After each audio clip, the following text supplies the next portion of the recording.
Hello, and welcome to Real Recollections. That's not how I remember it. The show where we recollect our childhood entertainment and see if it holds up against our jaded adult lives. That's Mary. And that was Jonah. That's right.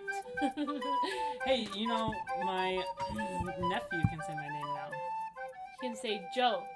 Yeah, it's close But enough. sometimes he says it when he's pointing at Jonah, and sometimes he says it when he's pointing at me, and sometimes he says it when he's pointing at a jar of pickles. And So- then most of the time he calls me Car. He calls everything car. Car! Car! Car! But it's cute. It is really cute. And the funny thing, too, is that, like, it's not just... It's like he knows what a car is. Because he'll say car just, like, all the time, but when he actually sees a car, he gets really excited. And he's It's like, extra car! enthusiasm. Yes. Like, that's really a car? I mean, I've been crying wolf all day, but look, that's a real life car Okay, right there. my, what do you call it?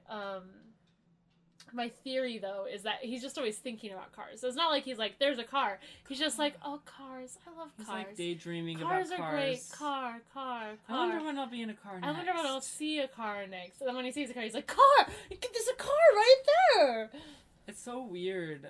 I wonder what I was into. Well, I know I had a pig animal, a stuffed animal Yeah, you did. that I loved, but I don't remember being obsessed with, like, any particular kind of Toy? toy. Or... Not necessarily, Yeah. at least. I love swords. I did love stuffed animals. Like, I loved, I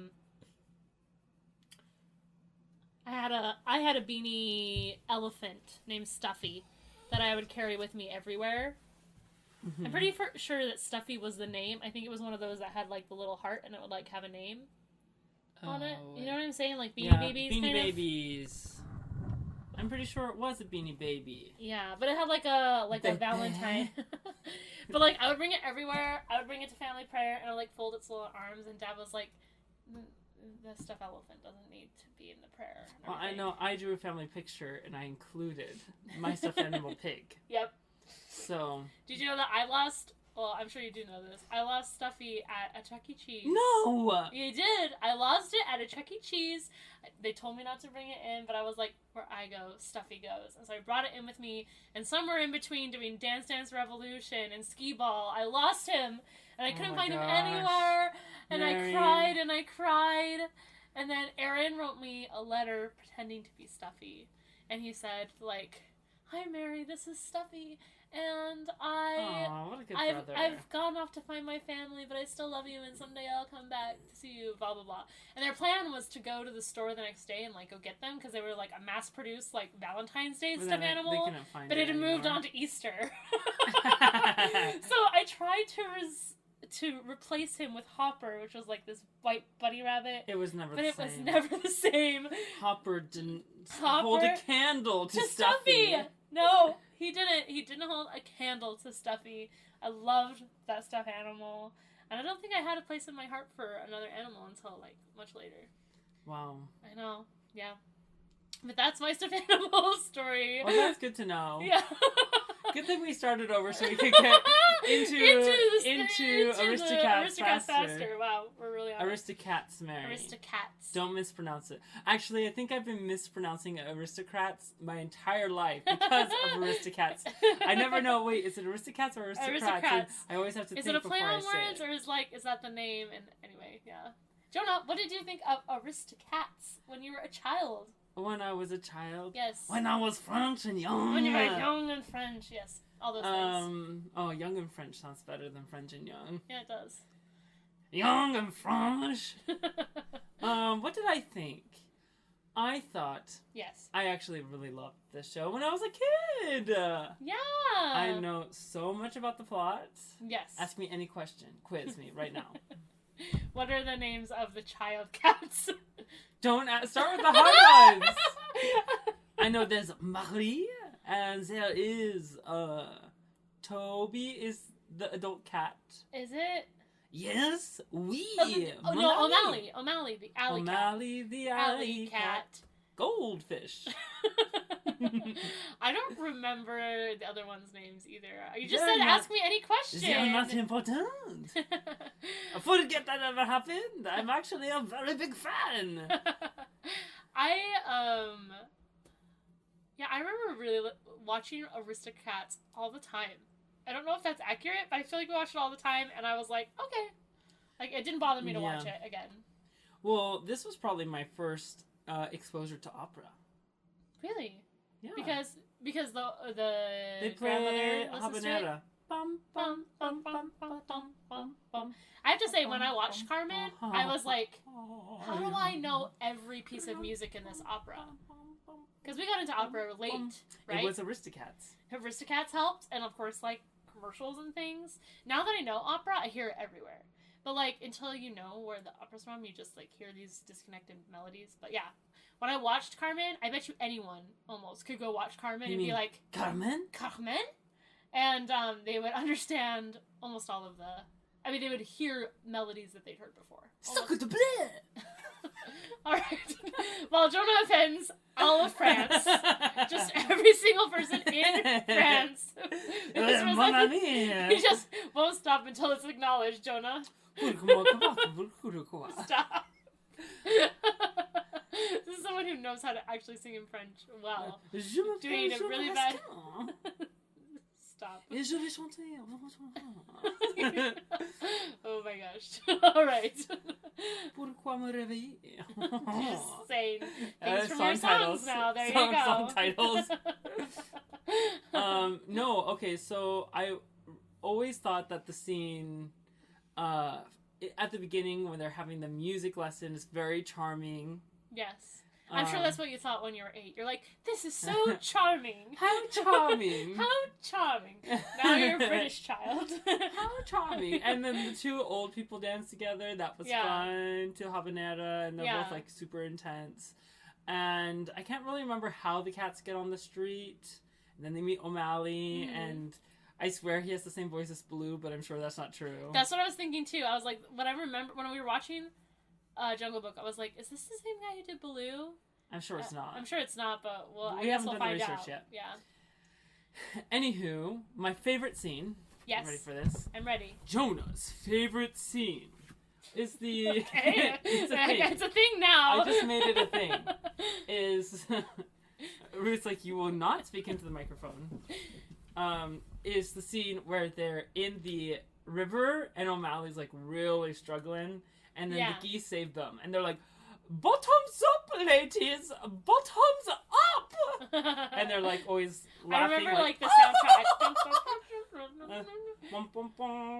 Something like that.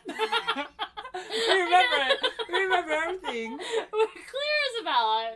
And ask me anything. That's Peter and the Wolf. Yeah, it is. But it's something like that. Something like that. Yeah, I really thought that the geese were funny. Like, super funny when I was a kid. Like, the psychedelic jazz band thing at the end. Yeah, not was my like, favorite not part. my vibe as a kid. I was like, can we fast forward through the, I don't know, drug-induced cat party thing? And I am not about this, like, everybody wants to be a cat song. I was like, this is now scary. I'm all about it.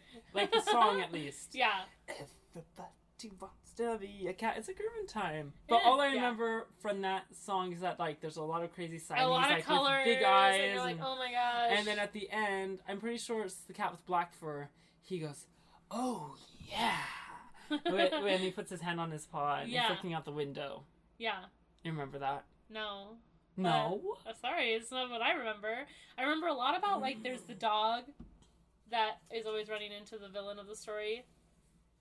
Like, isn't there a dog? And they have, like, because who's the villain? What's his name? Edgar? Oh, with the creaky shoes. Yeah, with the creaky shoes, and then, like, he faces off against that dog. And a cat? Is it a dog and a cat together? Yeah, and he's like, here, 2 sets of feet, 1 squeaky shoe. Yeah. And he, like, guesses how tall they are just by listening to their footsteps and stuff like that. And doesn't somebody get poked in the butt in a haystack by a pitchfork? I'm pretty sure it's the villain, since it seems like the Disney thing to do. But yeah, I just remember I really liking it. And it felt really epic and long. Like, there was all these parts to it. And yeah, so I always really liked Aristocats, so I am excited to see how it holds up. You know what I've noticed about Disney shows that revolve around animals? Like, the horse is always, like, that cameo character that comes into the end that plays some big part in the plot, but, like, isn't important to the rest of the story. Okay. He's kind of like the fat friend. There's, like, there for, like, one special moment and then, like, out of the rest of the film. You're like, I like him. And I think there's a horse like that in this one. Is there? Too. I think you're right. And there was a horse in Cinderella that kind of had a part, but not really. And then also in a horse 101 in 101 Dalmatians. Yes, you're right. Cameo horse. Gotta look for it. Yeah. Yeah. The token horse. Oh my gosh. They can't leave out the horse. That would be horseable. All right. Horrible, on that note. Horrible, horseable. Is that it? I don't even know how to respond to that. That might have gone over some people's heads. I have pretty highbrow humor. I am French. Oh Mon ami. Yeah, so yeah, I'm excited to see what it is. Like, I'm trying to remember. I think I remember a lot of this movie though, so I'm excited to watch it and see how much I remember. But like, I remember all their they give him food at the beginning. It's probably the first drugging. No, that's not true. I was gonna say it's the first drugging in a Disney movie. But I think Pinocchio gets drugged, doesn't he? No, Pinocchio definitely gets drugged. I mean, he smokes. His face turns green, and then he turns into a donkey. Yeah, so I guess not the first drugging. But I guess first drugging of the whole family. Nope. No? That award goes to Peter Pan. Oh my gosh. Wait. All the kids smoke the cigarette. That's not a whole family, though. It's not mom and everything. Oh, I forget that the mom was there. Yeah, what? I love the mom. Duchess? Oh, that's her name. Yeah, Duchess. She's the best. Best yeah, mom. She's great. She's so elegant. Sure. Her voice is beautiful. Yeah. Jonah's like, I don't remember her. I don't remember anything about her. You remember O'Malley, but there's just like, he's just the cool uncle again. Yeah. Like, there was no mom. Yeah, the alley cat.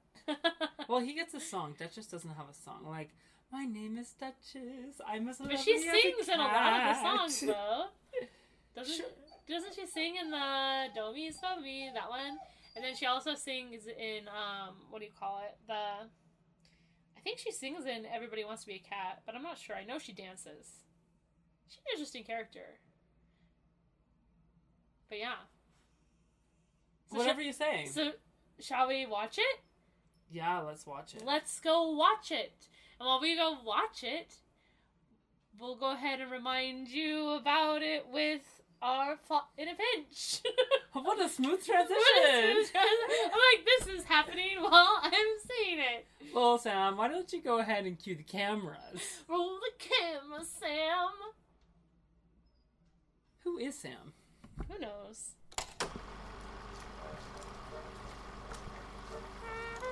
You know it's a bad day when your employer chooses their house pets over you to inherit their fortune. But for Edgar, the worst is yet to come. After botching the kidnapping of said cats and ruining several pairs of pants, the same felines somehow return with a gang of cats who manage to outsmart, overpower, and successfully ship you across the world. Oh, by the way, on their way home, they picked up a wonderful husband/father, so now they're even more happy and smug than before. Here's hoping Timbuktu treats you better. Cheers. Awesome. Is it good? Yeah, that was great. One take wonder. We'd like to thank Jonah Hoskins for reading the Font and the Pinch today. Yes, yes. We would have sent it to Sally Sally didn't again, just change her voice or anything. but we were schmucks this weekend. We were schmucks. Yeah. Did not get to doing this as soon as we'd like to. Anyways. Yeah. But it's still coming on Tuesday, hopefully. Yes. I By the mean, time unless we something upload it. happens by the time we upload it. It is recording, so. No flashing lights. It's all solid red recording. All solid, and the It's- bars are the going bars are up going and down. like sounds. Great. We have great. a whole new setup, so this is like setup number 4 in our new Yeah. apartment. You'll have to tell us which episode you like the sound better in, you know? Say this one, because we're not going back to any of the other setups. I don't want to go back to the purse hanging from the bottom of the bunk bed thing. Yeah. That was the one that got us all the unrecorded stuff. Yeah, that was not I was like, working I'm never well. doing that ever again. Speaking of never doing again, I'm just kidding. I'm trying to trying to think of I'm trying to make a segue, but I couldn't think of anything. Aristocats. They never made it. Wait, did they make a sequel to Aristocats? They never made a sequel to the Aristocats. There you go. They never did. Speaking of never, we made it. So we are going to tell you a little bit about the history of Aristocats. Aristocats? Man, it's really hard for me to say one or the other. How it was made. How it was made today. So, this actually, before we get into Aristocats proper, we wanted to talk to you a little bit about the Bronze Age of Disney. Ching, ching, ching. Those are bronze swords hitting up against each other. I'm just kidding. So yeah, this is, as we've said, there was the Golden Age, you know, Pinocchio and all those. And then we went to the Silver Age of Peter Pan, Cinderella, blah, blah, blah. And we've just barely moved into the Bronze Age. Now, there is some, there's some fluctuation in where people think the Bronze Age starts. Some people think it starts with Xeroxing with 101 Dalmatians. Some people think it starts with Jungle Book. I like to think that it starts with Aristocats because I think there's a marked difference in the quality in animation and stuff between even those two films and what comes here. Yeah, but I also sort of feel like the only thing that's separating those movies from Aristocats is like a decent story with good characters, you know? Yeah, but that's like a big difference. I know. No, but I think Okay. the animation too, because I think even on 101 Dalmatians, it's cleaner. The lines were cleaner, the colors were better. It just looked... I remember in 101 Dalmatians and Jungle Book having moments where I was like, oh wow, that's pretty. But with Aristocats, I was like, You're right in that like the animation did seem more messy, but they're still using the same method and the same it just didn't seem as Xerox, careful technology thing. And Yeah. for me, it seems like the Bronze Age is mostly defined by the lack of like new technology, new ideas to make the. But it's also about the lack of Disney, right? Is that why some people have it start at Aristocats? That's why most people have it say like it starts with Aristocats because it's the first film that came out after Walt had died. Well, technically Jungle Book. But he was heavily involved in that one. Heavily involved in that one. Whereas with Aristocats, he did know about it. He knew about the story. He knew about the story. His story was significantly different from the Sorry, original. I was repeating a lot of things that you said before, and so then I was continuing. You were smiling at me really big, and I was like, "Oh, I'm doing a really good job." I continued as a joke, but then you started slowing down your speech, and I was like, "Oh, she feels like I'm mocking her, but I'm mocking myself." It is hard to tell. Yeah, so Disney, it was actually supposed to be, Aristocats originally, was going to be a live action 2-time episode on Walt Disney World of Color, or whatever it is. Yeah, live action, whatever. They apparently were making live action animal shows. Was the thing they did. And so they got wind of the story about cats who inherited a fortune, and they were like, that would make a great 2-part episode. And then the animation department kind of got a hold of the script, and Willie Reiderman was like, that would make a great animated film where we focus on the cats. Guess who won? Well, we did not watch a live action film this week. So. No, so spoiler alert, the animators won. The animators won. So wait, did we finish talking about the Bronze Age? I don't know. Was there anything else you want to say about it? Yeah, I wasn't done. Okay, all right, Jonah, go ahead.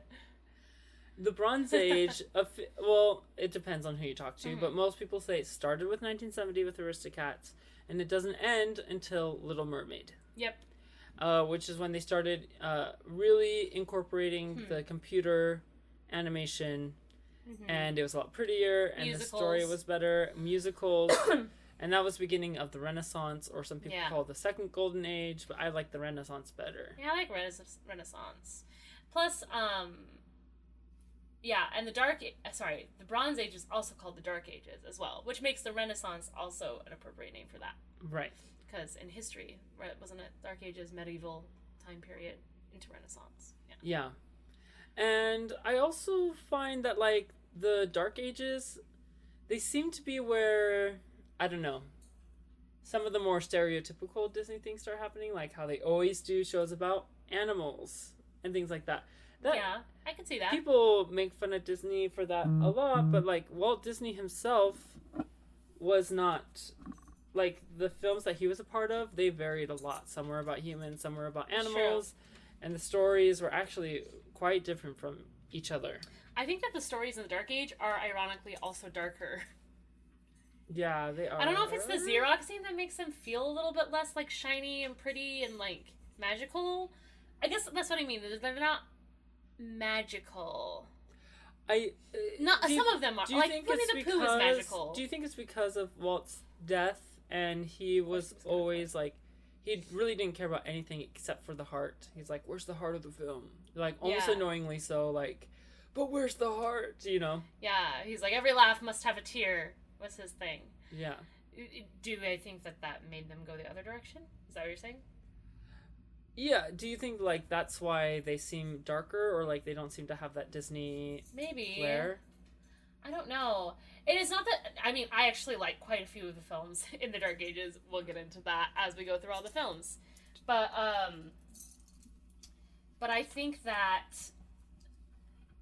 they do lose a little bit of their shininess. And I think that comes with the Xeroxing. It gives you a different emotional reaction to watch a film, Sleeping Beauty, and watch Aristocats. Right. You know what I mean? One is clearly supposed to make you go, oh, wow, you know, and you're like kind of swept up in Very like the visual feeling. beauty of it. Yeah. And Walt was a romantic. And I think these are a little bit less romantic and kind of like, they're a little bit more like newspaper drawings or something. You know what I mean? Like, it's just a little rougher. Yeah. And a little bit more, which is kind of fun with some films, and it kind of fits those stories. It's a little more raw and a little bit more... Like 101 Dalmatians. It felt like edgy. It felt edgy and modern, way, right? yeah. Was kind of what they were going for. But I don't think it fits every story that goes through. Like, I mean, we'll have to see when we get into these films, but I imagine, like, Robin Hood could have used more of a romantic take on it, even though it was, you know, with animals. Like, some of those could have had a little bit more of that flair, but because they were so much about, I think, the money in this age, I mean, they were always about the money. They have to be to have a production company. But I think that Walt was also always really interested in innovation, and sometimes to his detriment or to his betterment, I guess, whatever you want to say, he really invested in innovation. He wanted the films to be works of art and to be interesting that way. At least in the beginning, and then a little bit towards the end. And then a little bit towards the end.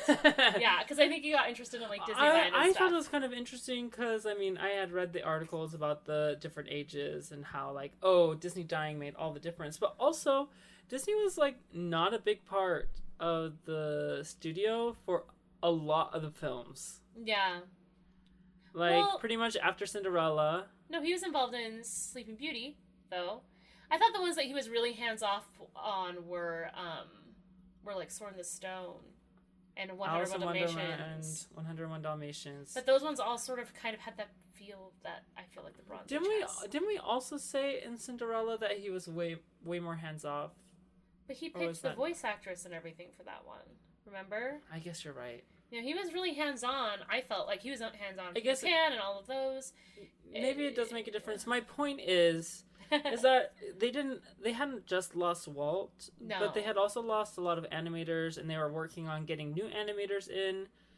Well, and it can make a really big upset to have, like, you have this person, even if he's not there all the time, if you have this person that, like, is the person, you know what I mean? Like, you can run your ideas all by him, and he says, yes, that's right. Well, and I also wonder if the animators and the animation department were more scared of getting cut because they had historically been less successful in making money. True.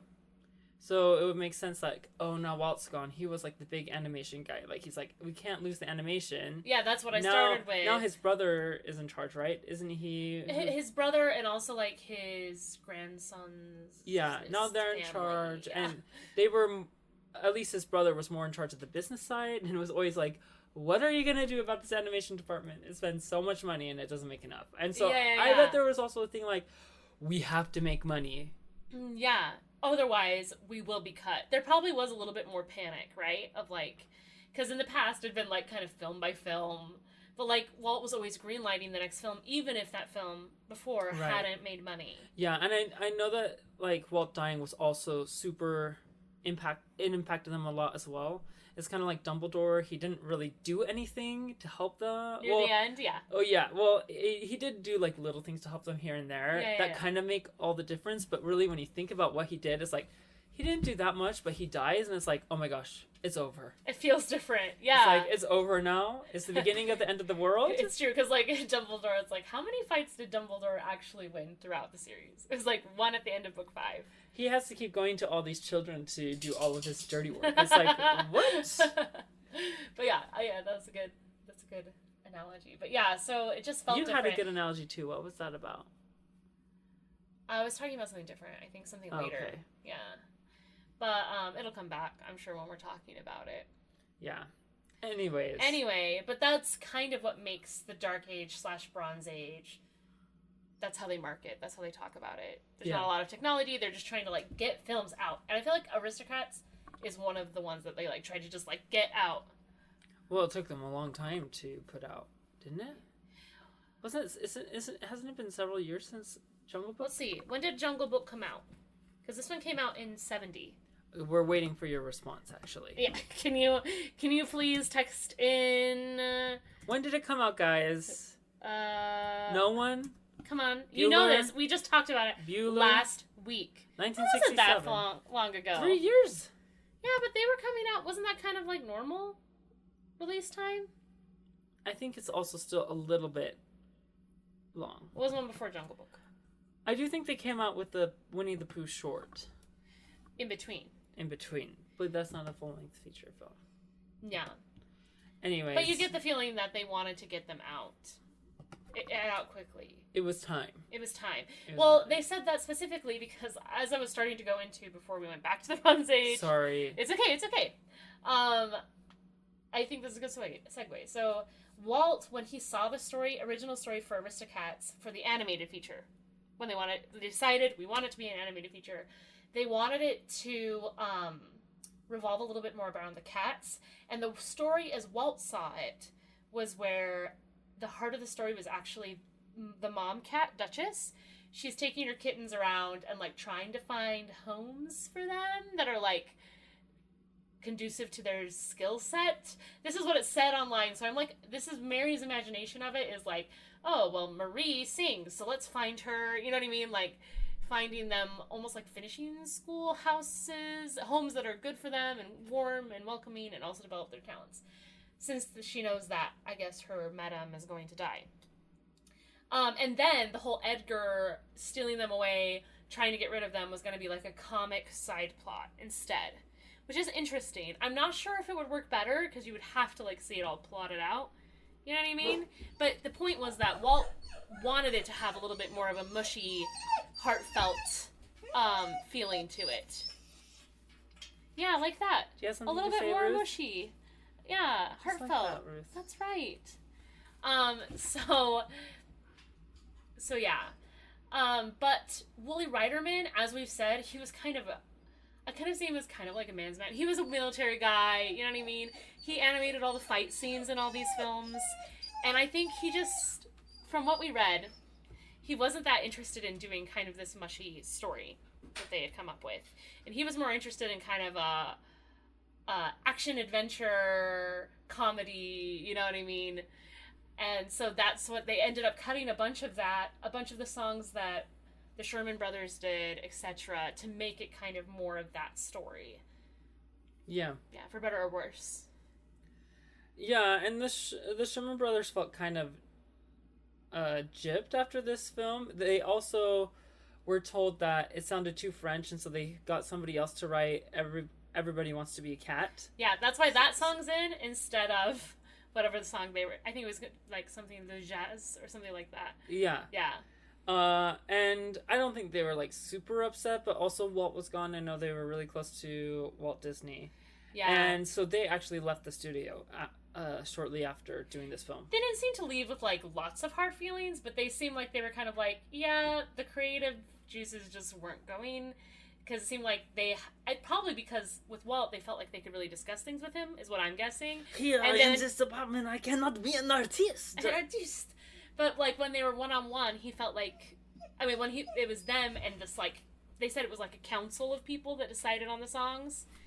Then that council kind of was like, oh, well, it's about making money and, you know, and all that kind of thing. So they just got the feeling that was more about profit than about, like, them being artists. Which it was always about money, but I'm sure that Disney helped them feel like it was a little bit more He was the about Dumbledore. art. He was Dumbledore. He always made it feel like it was about goodness and heart. Heart.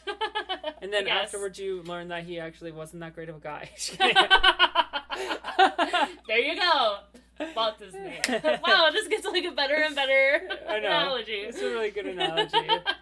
Oh, those people are always bigger than what they are. Right, you know? because nobody's perfect, everyone has flaws, etc. But nobody can argue with also kind of some of the things they accomplished in their life, that kind of thing, right?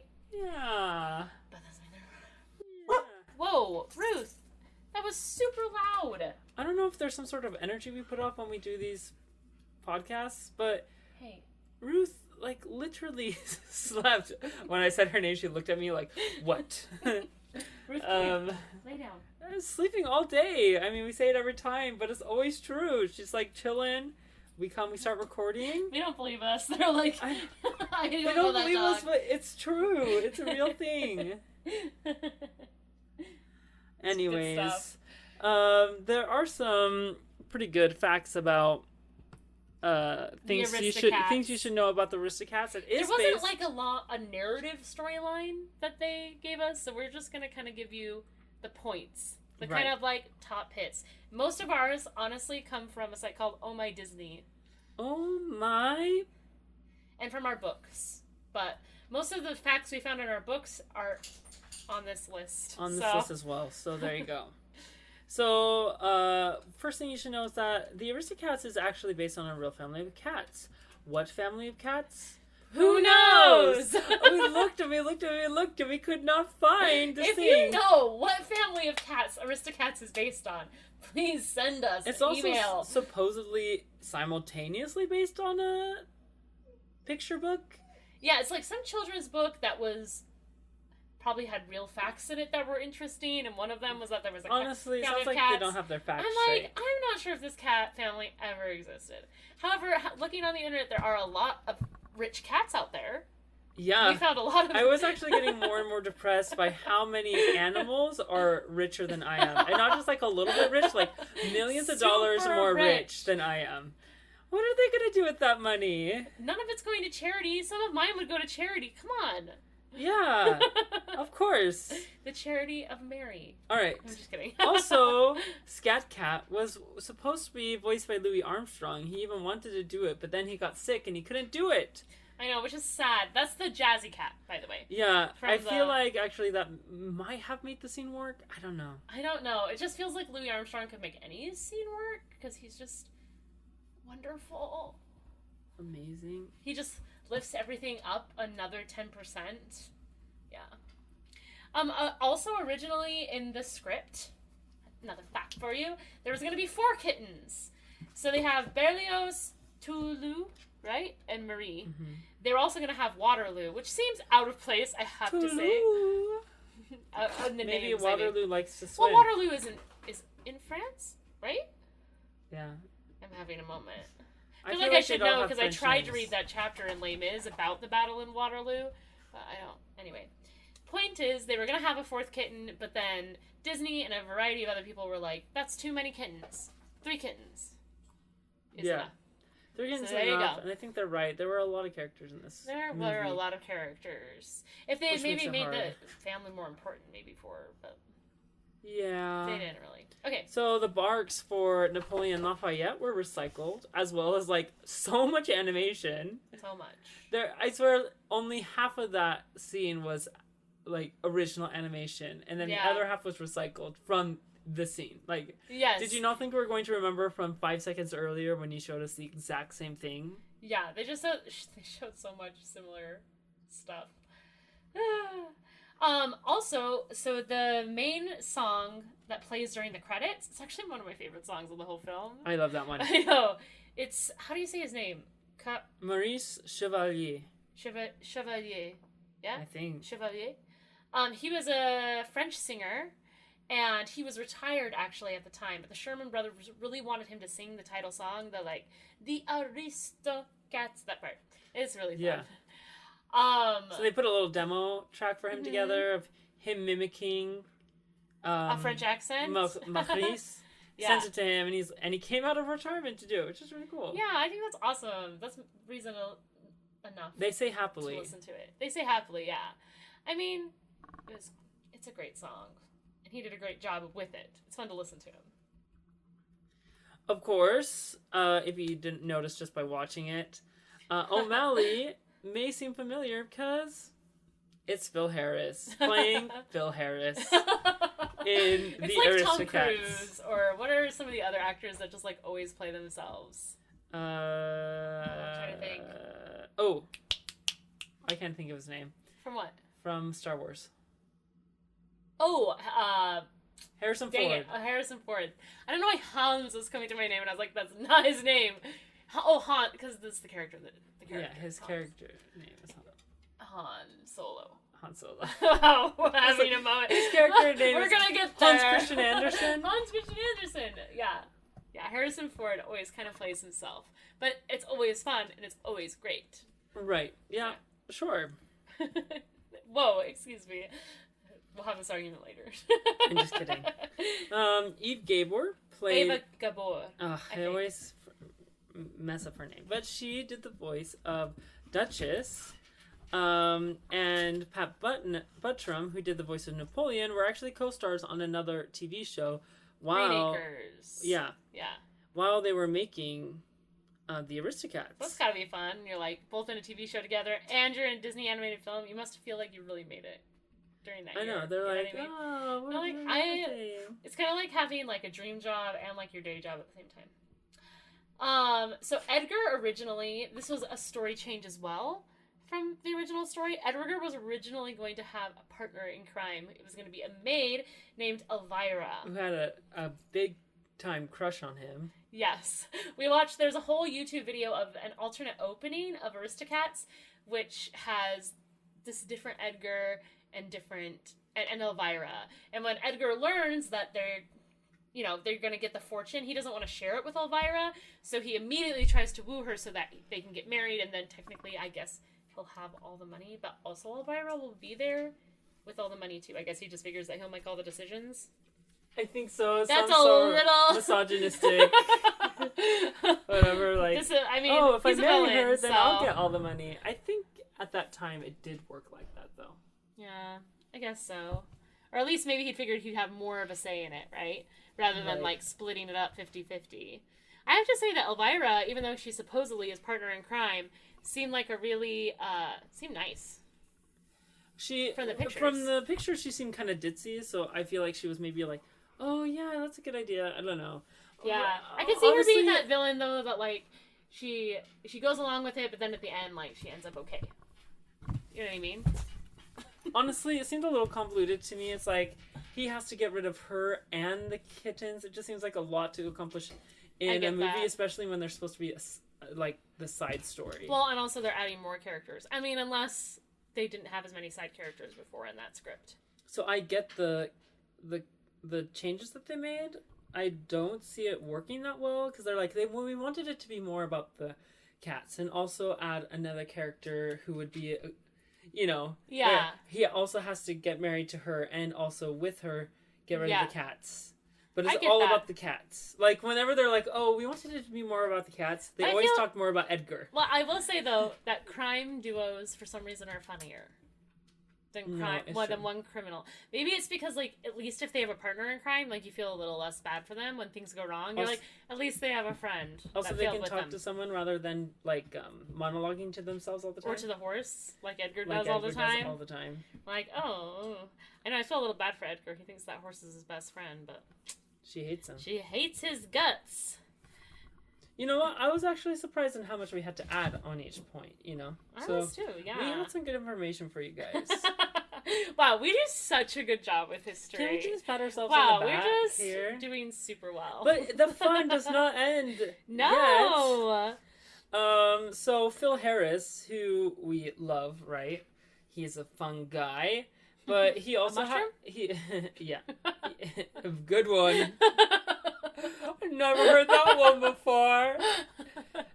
He also had his weaknesses as a voice actor, and we know that he felt at least a little bit uncomfortable with it from Jungle Book, but he had a hard time doing the scene where he was supposed to be drowning in the river. Mm-hmm. They just weren't getting what they wanted exactly from him, so they actually brought in a guy who was on the sound effects team. His name was Jim McDonald, and he'd been there for forever because he had done sound effects for Snow White. And specifically, he did the really low tones of Grumpy's organ during the happy song. Yeah. Did he blow into like he had blown jug? into a giant jug, yeah. That's awesome. To get like that really, really, really low note. Yeah. That's a great song, by the way. That is a great song. Anyways, over the years, he had done a bunch of little grunts and screams and stuff for voice actors when they didn't want to hurt their voices. What do you do for the Disney company? Well... He's just in the sound booth going, yeah. Ah! Oh! It's kind of like I was playing a game today. A video game, and they had you could choose your character's voice, but like the samples for the voice were all screams. They're like That was funny listening to you choose that. Anyways, he returns for another appearance in Aristocats. Yeah, and he actually he got a bathtub on the soundstage. Like, you would think that you could just, like, I don't know, that you would just pretend drowning sounds, like, I don't know. I'm not a sound person. I'm not going to try here. But he decided not any of that. So they got a bathtub on the soundstage. He got into the bathtub, and he said... immersed his face. Yeah, and he looks over and he says, roll the camera, right? Yes. Or something like that. He wanted to do it all in one take, which was not what he would normally do. Yeah. So he's like, roll the film. And then he proceeded to just, like, basically half drown himself. So he splashed in the water and he was... syncing all of his sound and movements to the film because they had already recorded. Right. And so he's making all the sound and everything. And they said that he probably swallowed just as much water as the character Cat did. Yeah. By the end. He was half drowned himself. Yeah. So, you know, what you go through to make a good movie. These are the things you have to give up to make art, you guys. And then, you know what, when I listened to it, I was like, oh, he didn't make that much noise. I know! We watched it and I was like really ready to be impressed, and I was like, there wasn't actually that much noise. Maybe it was too realistic. I actually could have used some more cartoony sounds. Maybe, yeah. You know what I mean? Like, I can definitely see that. I can see that. But eventually, of course, the film came out. It came out actually Christmas Eve, 1970. So another Christmas film, which they were kind of hoping for that. They were hoping they would get more of a release, it coming out at Christmas, which always works because everyone's home and they're like, what should we do with all these kids that are not in school? Let's take them to a movie. Yeah. You know what I mean? Absolutely. It's a smart business. And the film overall got good reviews. Yeah, people liked it. It made good money. It made good money, not as good as 101 Dalmatians or Jungle Book, but still good. I think they said it was 4 or 5 times what they spent on the movie. Yeah. So even though, I think kind of going back to the Willie Reiterman thing, even though like some people say like he took out the heart of it and stuff to just trying to streamline something that people would like, because people say that this film is a lot like 101 Dalmatians, a lot like Lady and the Tramp. So like this is just them rehashing storylines that work for them to make another movie that's successful. But I mean, it did make money, and the thing is, it was kind of a shaky time for the animation department, and with this film they got greenlit for another film. What? Everything was depended on this film, and because it did well, the studio wasn't the studio continued? Yeah, it's true. Whoa. I know. It's just like Jungle Book, Cinderella. I have to say, Snow White, Sleeping Beauty. I feel like just all of it's. I feel like I couldn't have worked there if it was that stressful all the time. You know what I mean? It's like, yeah, make art, whatever, but if you don't make money, you lost your job. You're cut. And for all these people, the way they talk about it, it's like they could not imagine themselves having a better job. This is their dream job, you know? Yeah, they loved it. They loved the whole community. But yeah, so that's how the Aristocats was made. Again, if you know who that historical cat family was, please tell us. Yeah. But we watched this just last night. And Jonah, what did you think of it? What are your thoughts, feelings? So, I do feel like this one sort of falls into the Sword in the Stone category, where, like, there was a lot of nostalgia for me watching this film. Yeah. Like, even, like, just the way that they said each other's names. Like, oh, Tulu, when they're looking for her, for him, and, Tulu. Yeah, and Duchess is saying his name. I was like, oh my gosh, that's, like, my childhood right there. And the... which I think is a terrible sound effect for a little cat trying to sound like a tough guy, but I guess that's sort of the point, but also it didn't quite hit home for me, but whatever. All those things were sort of like, oh yeah, I remember that, and it felt a lot like Snow White, because I remember when we watched Snow White, I was like, oh, that's gonna happen, and that's gonna happen. Yeah. Mary and I were often, like, saying the next line before they said it.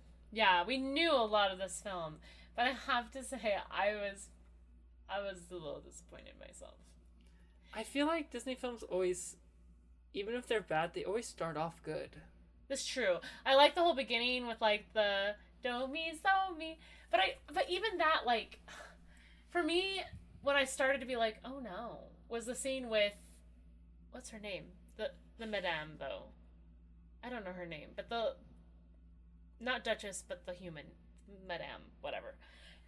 I just felt like her animation her face was very good. Like, the construction of the emotions and everything was good, but I was annoyed by how shoddy it kind of looked at the same time. Yeah, it may have been just, like, a bad choice, because they made her hair curly, which is perfect for the character, right?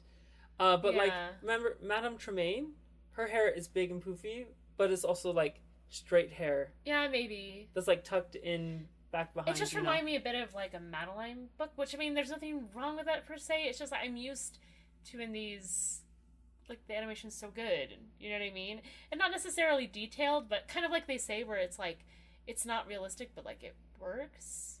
You know what I mean? I kind of felt like I was watching her hair the whole time, and I was like, she doesn't look real. She looks like a drawing. Yeah. Does that make sense? Mm-hmm. Whereas, like, in Jungle Book, you're sitting there and you're like, oh my gosh, I can't believe this is a drawing, because I feel like I'm watching.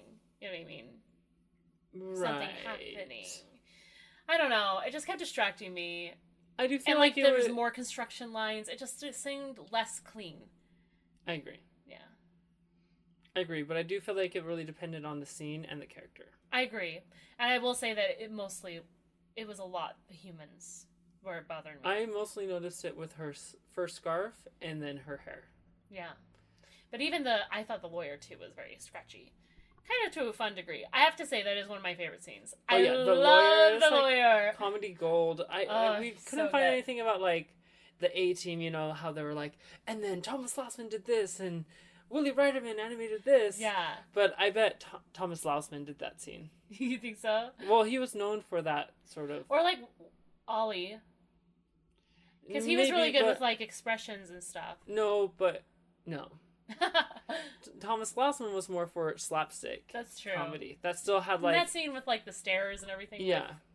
It's total slapstick, but it also has, like, a refinement. It, like, doesn't go too far. You know, where you're like, that was kind of a joke for kids. You know, it's still funny. Yeah. I mean, and obviously I feel very connected to the lady of the house. She's an opera singer, apparently.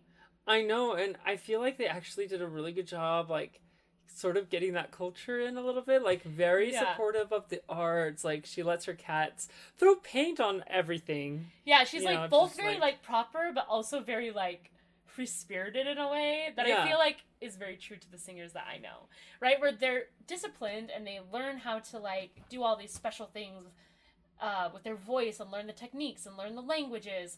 But then they're also, ultimately, they want it to be art and they want it to be fun. You know what I mean? Yeah. Yeah. Yeah, because they made the same decision that you did when they were younger, you know? Yeah, exactly. So, I don't know. It's just, like, an interesting balance to get, like, and I think they did a really good job with her character. I agree. Yeah. What else was I going to say? I think the kids are really cute. The kittens. Siblings! Siblings. It's part of the reason why I think we liked it so much as when we were younger. Because we were really close. Our whole family was. And... Even though they're not very nice to each other as siblings. No, they're not. But they're nice enough. But at least they're siblings. Spending time together. And they all have a good relationship with their mom. Yeah. That's my other favorite character is I like the mom. I think Eva Gabor did a really amazing job with Duchess's voice. She just sounds so refined. I just feel like from her voice, you know exactly who Duchess is, which is exactly what you want. Yeah. You know what I mean? Yeah. Some of her dialogue leaves a lot to be desired, but I feel like as a kid, I just overlooked the bad dialogue.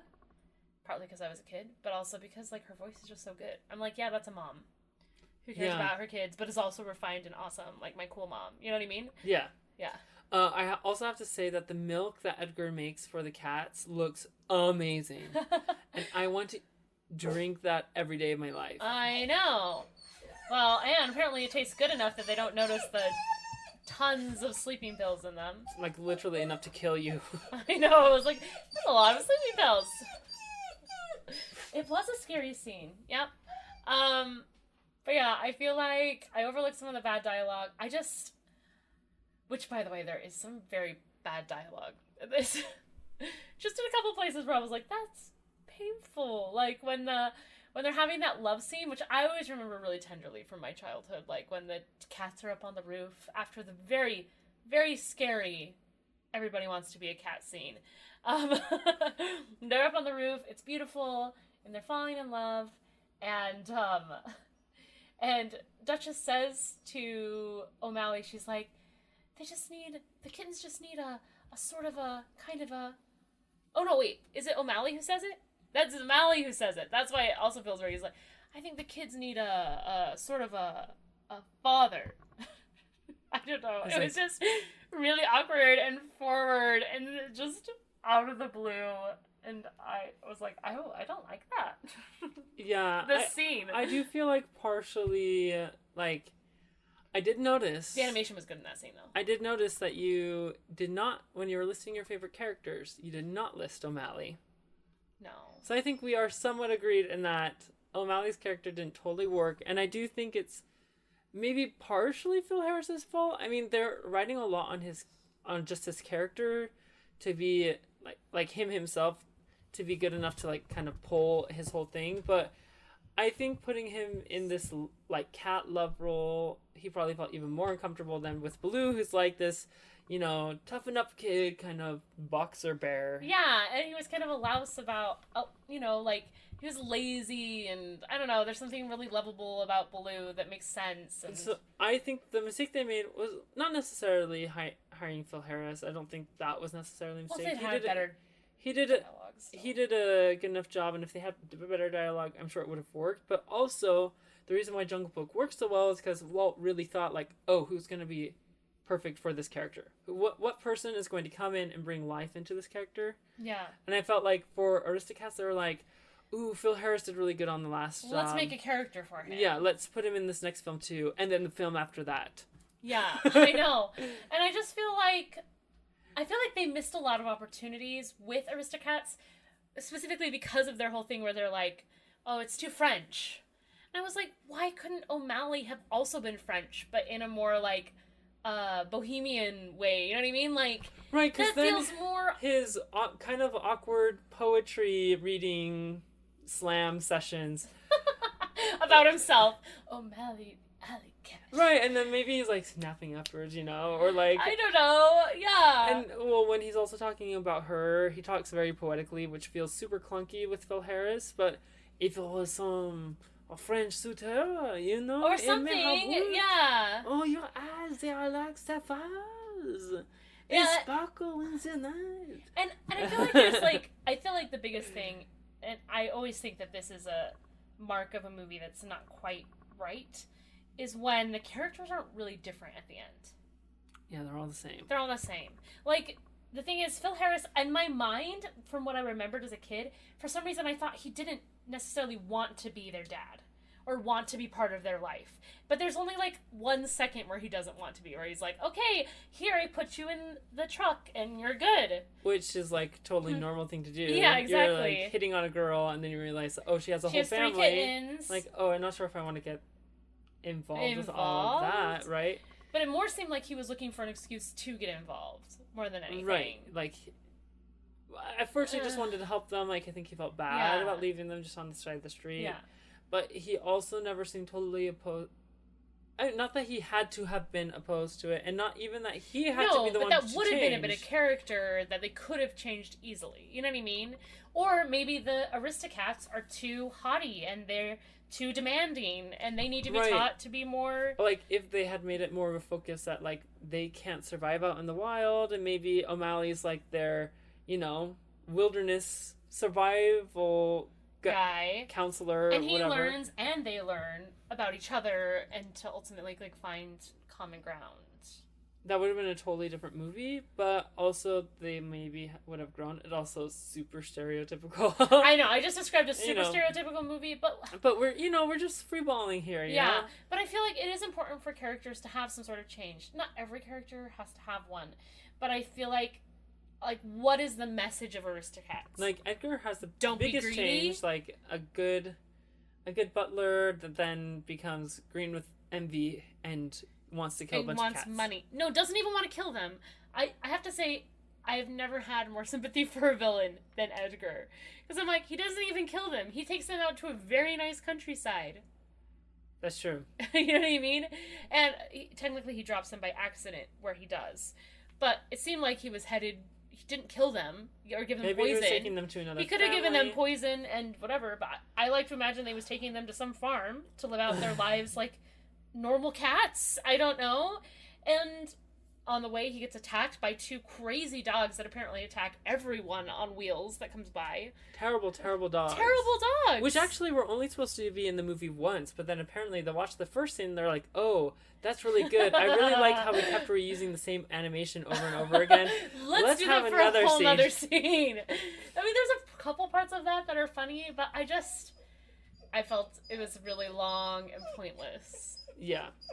Also, I would also like to point out that Edgar's motivation and, like, at least the timing of him wanting to kill the cats also doesn't make sense. No, it doesn't make sense. Because the madame seems totally healthy. I mean, she's dancing around the ballroom like she has at least 5 more years, 10 more years in her. If I wait for all the cats to die, that's at least 12 years, and then he multiplies it by 9 because they have 9 lives, which also doesn't make sense. Yeah, but, which is a funny I cartoon can get thing. the cartoon joke or whatever, but also, how long do you expect your madame to live? Are you planning on killing her too? Okay, here's the thing. Or... All of it aside, Madame dies next year, right?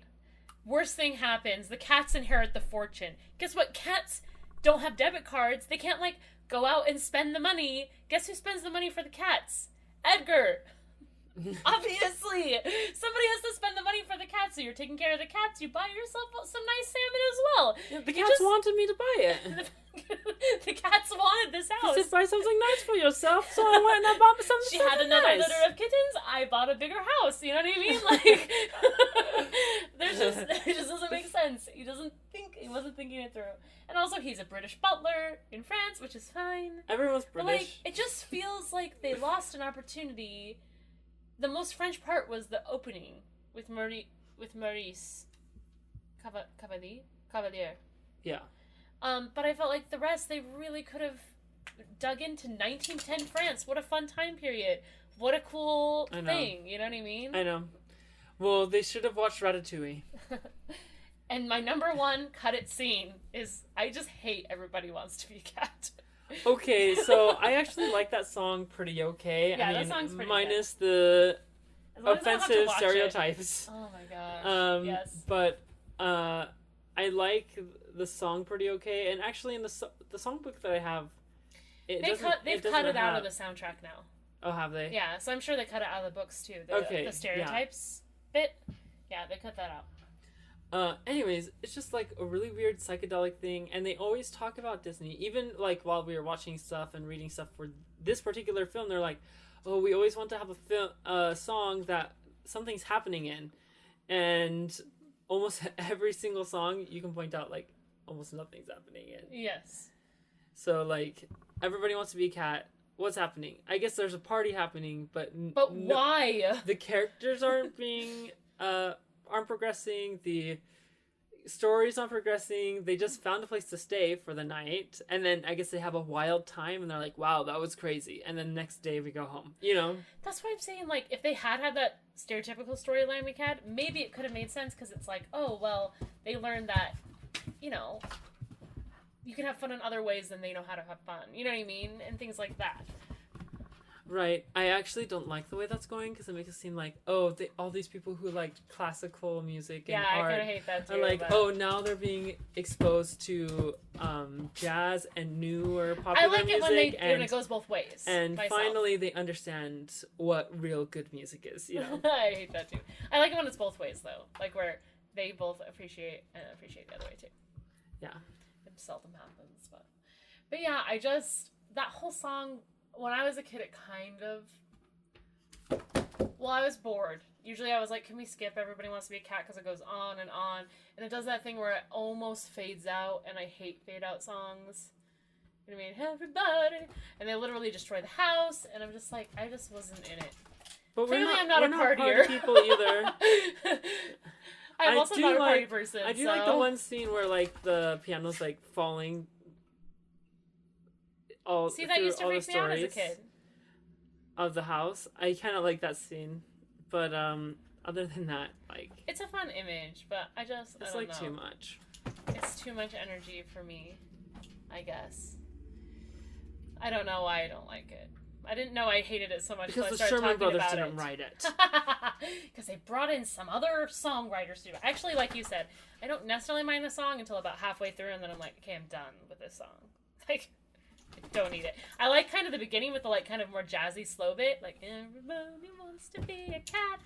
Yeah, and honestly, if Louis Armstrong had sung it, maybe everyone would like it better. More. Yeah, but those characters are virtually useless. Like they don't do anything else. No, they come in at the end. I guess they come in at the end, but like, why do we need that? Couldn't O'Malley have done it? Yeah, it's just not a good enough reason in my mind. Should we talk about if it holds up? Yeah. No. It doesn't. No, I was like, it doesn't. No, I don't think it holds up in the end for me. It's unfortunate because I'm realizing, like, literally all the movies that I liked the most as kids are the ones that I'm now like. Oh. I know. I guess I was like, we watch like this all the time. The worst of the Disney films. It just felt so much deeper and more wonderful as a kid, because I think like as a kid you just shorthand everything, you know, so you're like, okay, well that makes sense because they say it makes sense, so it does.